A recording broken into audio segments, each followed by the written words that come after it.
Imagine, for a second, a child who falls asleep every single night to the muffled sounds of their parents screaming through the walls. A kid who has absolutely no one to hold them when they're terrified. When they cry, they're just told to stop being weak. When they're frightened, they're violently punished. So slowly, methodically, they learn not to express their emotions but to bury them, deep inside.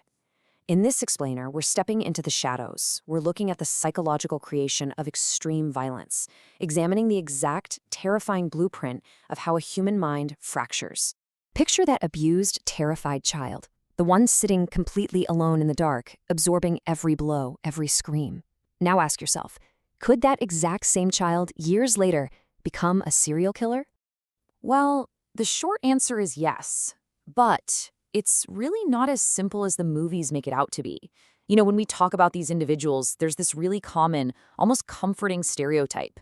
A child comes from a broken, abusive home and simply grows up to be a monster. But we have to look at this reality with clinical detachment. A difficult childhood alone does not make someone a killer. Millions of people all over the world experience horrifying domestic violence, crushing neglect, and severe abuse. And yet, the vast majority of them never become violent criminals. So the real mystery we're unpacking here is, if a toxic family is only one piece of the puzzle, what actually triggers that descent into pure extreme violence? To figure this out, we're going to walk through 4 distinct psychological stages. Stage 1 is broken trust. Stage 2 is violence as a language.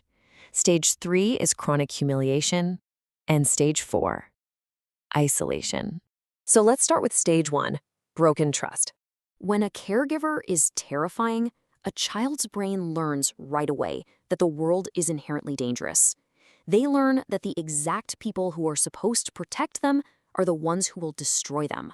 Just look at the grotesque timeline of Albert Fish. When Albert was only 5 years old, his father died. His mother, just wanting to save some money, abandoned him at an orphanage. And it was a house of absolute horrors. The kids there were whipped until they bled, forced to watch each other suffer. But for young Albert, this meant discipline became something else entirely. The beatings actually triggered excitement.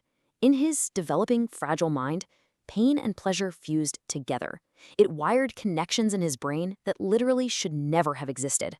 By the time he was an adult, he was embedding needles into his own groin. Doctors later found 29 of them lodged in his pelvis. He beat himself with nail-studded paddles. He even set himself on fire. But eventually, his own pain just wasn't enough anymore. He needed to hear children scream. 3. That is the bare minimum number of children Albert Fish strangled, dismembered, and consumed. He spent his entire life chasing that twisted, dark feeling forged back in the orphanage, turning his childhood trauma into a literal culinary nightmare, even detailing his horrific recipes in letters he sent to his victims' mothers. Which brings us to stage 2. Learning violence. If a child's problems are never, ever solved with words, but always with threats, violence just becomes their native language. It severely lowers their threshold for using extreme aggression as a tool later on. Consider the chilling trajectory of Edmund Kemper. At just 8 years old, Kemper's mother locked him in a pitch-black basement every night, calling him a real weirdo. She constantly told him he disgusted her, that no woman would ever, ever love him. By 10, he was burying the family cat alive, digging it up and mounting its severed head on a stick. At 15, he shot his grandparents to death, basically just to see what it felt like. And yet, he was inexplicably released from a psychiatric hospital right back into his mother's abusive care. The screaming matches started right back up, and between 1972 and 1973, Kemper murdered 6 young female college students. But here's the thing, they weren't random. They were the exact same co-eds his mother worked with, the very same women she told him would never look at him twice. On April 20th, 1973, Edmund Kemper finally did what he'd been building toward his entire life. He killed his mother with a hammer while she slept. He decapitated her. And in this macabre display of ultimate control, he used her severed head as a dartboard. He had finally destroyed the thing that created him. And you know what? Once she was gone, the killings just stopped. Now we enter stage 3, chronic humiliation. When a child is constantly told they're weak, it completely erodes their empathy. It just leaves this vast, gaping void of worthlessness. Let's contrast 2 horrifying childhoods to see exactly how this degradation works. First, think about John Wayne Gacy. Whipped at just 4 years old, abused by a family friend at 9, and constantly called stupid, a sissy, and a failure by his alcoholic father. Gacy spent his entire life desperately trying to earn an approval that was never going to come. Then look at Henry Lee Lucas. Born in a dirt floor cabin, his mother brutally beat him and actually smashed a plank over his head.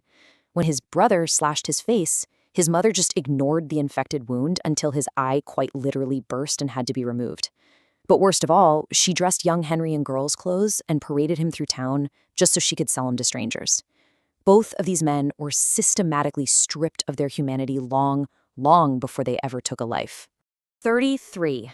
That's the number of young men John Wayne Gacy lured to his home, tortured, slowly strangled with a rope tourniquet, and buried in the crawlspace right beneath his house. Even after his father died in 1969, which, incredibly, caused Gacy to collapse in tears, he continued his rampage. Every single victim stacked in those dirt trenches was killed by a man who was still desperately trying to prove to a dead father that he wasn't worthless. And for Henry Lee Lucas, the psychological damage was just as total. He ended up murdering his own mother with a knife after she hit him with a broom. Years later, because the prisons were overcrowded, authorities actually prepared to release him. Lucas warned them. He whispered this deeply unsettling quote, "I'm not ready to go." But they released him anyway. And that very same day, Lucas killed a woman within walking distance of the prison gates. He was entirely broken, just a machine, programmed only for violence. Finally, we reach stage 4. The child is left alone. Sometimes the absolute most dangerous element is complete isolation. The child is left entirely alone with their fracturing mind. Look at Jeffrey Dahmer's deeply unsettling slide into madness. From the outside, his family looked totally normal. But inside, his parents engaged in these endless, vicious screaming matches, completely ignoring their son, who was slowly slipping away.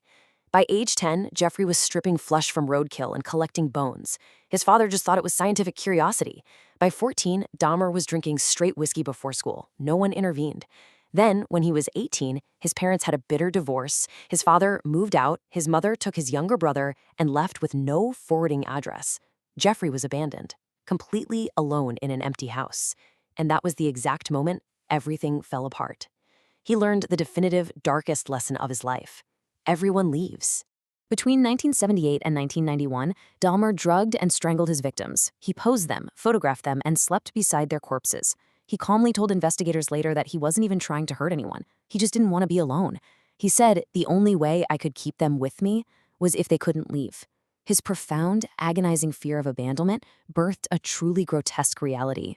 17 young men lost their lives as a direct consequence of Dahmer's unchecked, isolated descent into the dark. Because while his parents spent years fighting over who was to blame, the emptiness they left behind swallowed 17 innocent souls. So, that brings us to the network of violence.